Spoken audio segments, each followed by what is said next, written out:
এটা দুঃখী এক মা মেয়ের গল্প।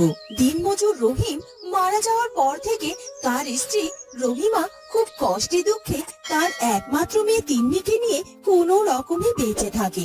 রহিমের সংসারে আয় রোজগার করার মতো আর কেউ না থাকায় রহিমাকে নিজেকে পরের বাড়িতে ঝিয়ের কাজ করে সংসার চালাতে হয়। রহিমা তার মেয়েকে নিয়ে এভাবে কোনো রকমে বেঁচে থাকতে পারলেও ছোট্ট মেয়েটার কোনো শখই পূরণ করতে পারে না।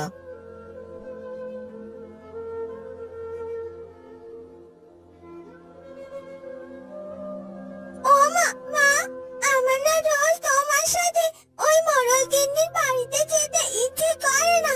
ওই মোড়ল গিন্নিটা কেমন যেন দেখে মনে হয় সব সময় রেগে আছে। মোড়ল মশাইয়ের হিংসুটে ঝগড়াটে একটা বউ কপালে জুটেছে। ছি ছি মা, এভাবে বলতে নেই। উনি না তোর গুরুজন হন। গুরুজনকে সবসময় সম্মান করে কথা বলতে হয় মা। গুরুজন হয়েছে তাতে কি মা? উনি তো কখনো আমার ছোট বলে আমাকে আদর করে না, বরং আমাকে ওনার বাড়িতে ভালো একটা জায়গায় বসতে অবধি দেয় না। আমি ঝিয়ের মেয়ে বলে, গরিব বলে সে আমাকে অনেক অবহেলা করে। আমরা ছোটরা তো গুরুজনকে দেখেই শিখবো, তাই না মা? উনি যদি আমার সাথে এমন ব্যবহার করে আমি কি ওনাকে সম্মান করব? তুমি বলো মা। তাও বলছি। শোন মা, যার যার শিক্ষা তার তার কাছে। মোড়লগিন্নি তোর সাথে যেমনই করুক না কেন, তুই কিন্তু কিছুতে তার সাথে খারাপ ব্যবহার করবি না রে মা, কেমন? যতই হোক, এতদিন তার বাড়িটার কাজ করছি বলেই তো আজ তোকে নিয়ে কটা খেয়ে পড়ে বেঁচে আছি বল। এই কাজটা যদি একবার ছুটে যায় তবে যে আমাদের মা মেয়ে দুজনকে না খেয়ে মরতে হবে রে মা। এবার এবার কথা না বাড়িয়ে চল তো আমার সাথে। ঠিক আছে মা। এরপর রহিমা তার মেয়ে তিন্নিকে নিয়ে মোড়লগিন্নির বাড়িতে চলে যায়। এভাবে তাদের রোজকের দিন পার হয়ে যায়। হ্যাঁ তিন্নি, এসো আমার সাথে খেলা করো, এসো এখানে।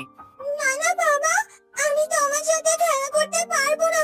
তোমার মা যা রাগী মানুষ, একবার যদি দেখে নেয় যে আমি তোমার সাথে খেলা করছি তবে সে আমার কানটা মলেই দেবে। ও কাকিমা, কাকিমা, তিন্নিকে একটু বলো না আমার সাথে খেলা করতে। দেখোই না ওকে কত করে বলছি, তাও রাজি হচ্ছে না কেন বলো তো?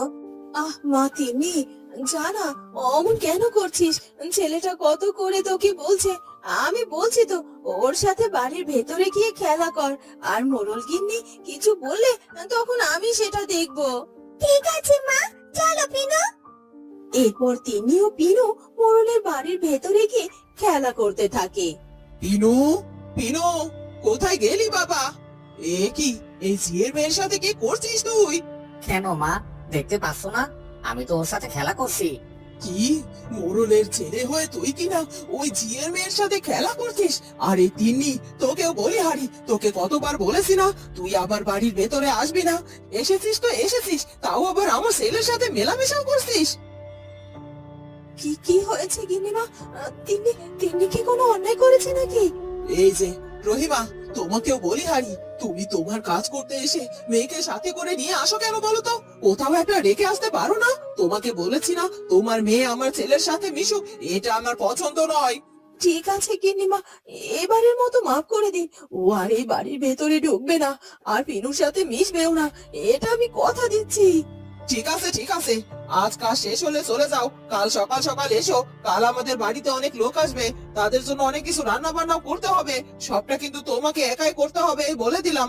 আর শোনো, পারলে নিজের মেয়েটাকে কোথাও একটা রেখে এসো। রোজ রোজ এই বাড়িতে তাকে তুমি নিয়ে আসো, এটা আমি একদম পছন্দ করি না। ঠিক আছে গিন্নিমা, আজ আমি আসছি। এই কথা বলে রহিমা তার মেয়েকে নিয়ে বাড়িতে চলে যায়।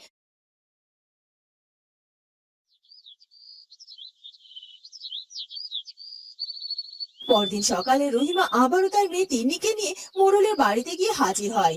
তিন্নি, মা, তুই তুই এখানে চুপটি করে বসে থাকবি, একদম এই ঘর থেকে বের হবি না। আর খবরদার গিন্নি মায়ের সামনে তো যাবিই না। ঠিক আছে মা, আমি এখানে চুপটি করে বসে থাকবো। এরপর রহিমা তার কাজে চলে যায় আর তিনি সেখানে চুপটি করে বসে থাকে। আর একটু পর তিনি বলে, মা, ও মা, মা, তুমি কি আজ ইলিশ মাছ রান্না করছো? মা, কি সুন্দর ঘ্রাণ বেরিয়েছে। আমায় একটু ইলিশ মাছ খেতে দেবে তুমি মা? বাবা মারা যাওয়ার পর একদিনও তো ইলিশ মাছ খাওয়া হয়নি বলো। চুপ চুপ চুপ চুপ করতে মা, মোড়ল কি শুনতে পেয়ে যাবে। আর তুই এসব কি বলছিস কি? ওনাদের জন্য রান্না করা ইলিশ তোকে কি করে খেতে দেবো আমি বলতো? জানি না, তবে তবে আমি ইলিশ মাছ দিয়ে ভাত না খেয়ে কোথাও যাবো না, আমি বলে দিলাম। এমন পাগলের মতো আবদার করিস না তুই মা। তোকে নিয়ে এসে আমি কি করি মাঝে মধ্যে তো তা ভেবেই পাই না। দাঁড়া, মাছ তো তোকে দিতে পারবো না, তবে তবে তোকে একটু ইলিশ মাছের ঝোল এনে দিই বরং। এরপর রহিমা একটি ছোট পাত্রে তিন্নির জন্য একটু ইলিশ মাছের ঝোল নিয়ে আসে। আর সে ইলিশ মাছের ঝোল যেই তিন্নিকে খাওয়াতে যাবে তখনই মোড়ল গিন্নিও সেখানে চলে আসে। এ কি রহিমা, আজ এখানে তোমার মেয়ে কি করছে? আর আর তাকে তুমি কি খাওয়াচ্ছ শুনি দেখি তো। এ কি, এ তো ইলিশ মাছের তরকারি। ও আচ্ছা, বুঝেছি। আমাদের বাড়ির খাবার দাবার এভাবে রোজ চুরি করে তুমি তোমার মেয়েকে খাওয়াও বুঝি, তাই তো? ছি ছি ছি ছি গিন্নিমা, এসব আপনি কি বললেন?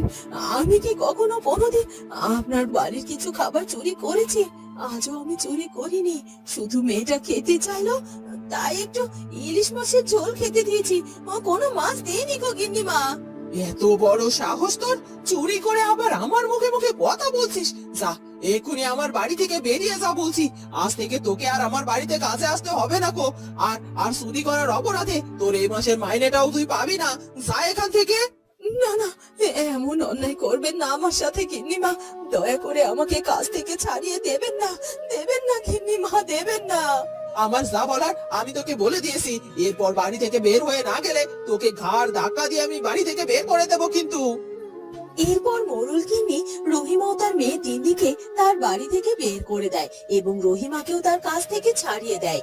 আর এদিকে তিন্নির সেই এক বায়না, সে নাকি ইলিশ মাছ না পেলে পানিটুকুও মুখে তুলবে না।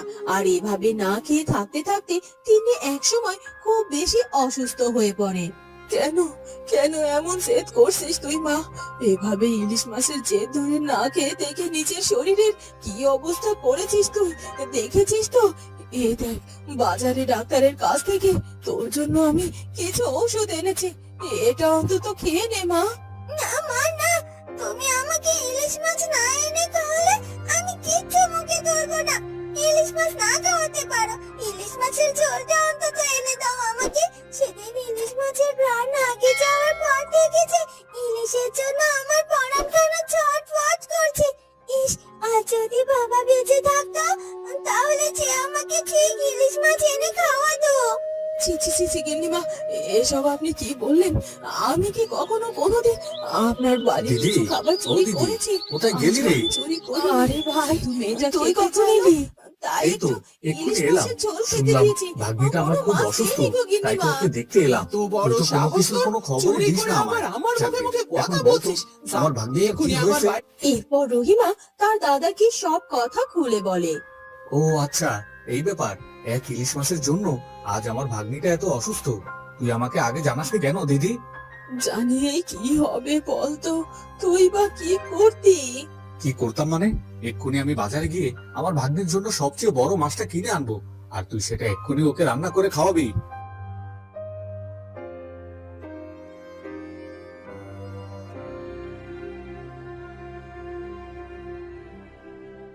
এ কথা বলে তিন্নির মামা বাজারে গিয়ে বড় একটা ইলিশ মাছ কিনে আনে আর রহিমা সেটা রান্না করে তিন্নিকে খেতে দেয়। তিনি লক্ষ্মী মেয়ের মতো সে ইলিশ মাছের ঝোল দিয়ে ভাত খেয়ে নেয়। তারপর থেকে সে ওষুধ সহ সবকিছু আগের মতোই খেতে শুরু করে।